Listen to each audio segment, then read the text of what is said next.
First at 11, a nasty dispute between neighbors. Deputies opening fire on a man who they say hit a boiling point over cats roaming onto his property. Good evening and thanks for joining us. I'm Wendy Ryan. And I'm Jamison Euler. Pasco County deputies showing up to a home on Hickory Hill Drive in Port Richey where they say a man was armed with a rifle threatening to kill his neighbor. ABC Action News reporter Maricela Burgos joins us live right now. Just got an update from investigators and has the very latest. Maricela?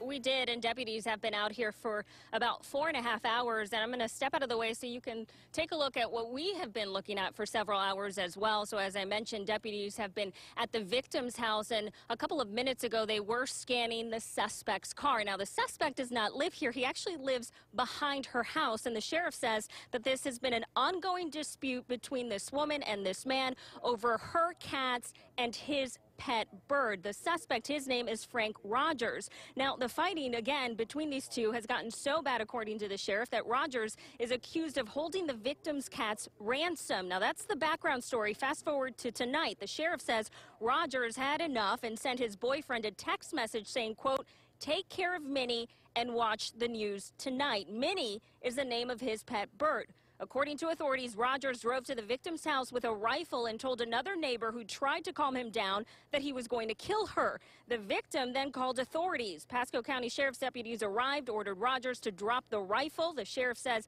they felt threatened by him because he lifted his rifle instead, and several shots were fired. The suspect was then taken to the hospital where he is currently being treated.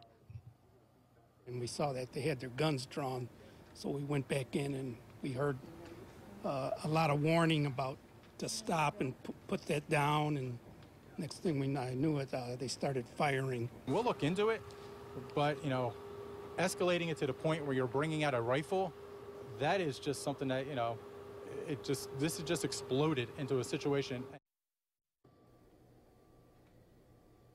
And to be clear, this is not the first time the sheriff's office has been called out to the victim's house. We know of at least 40 different times, but tonight they could not clarify why they had come out here so often. The 3 deputies that were involved in this shooting have been placed on administrative leave. And as far as that suspect goes, we do know, according to the sheriff, he's going to face several charges. Reporting live, Maricela Burgos, ABC Action News.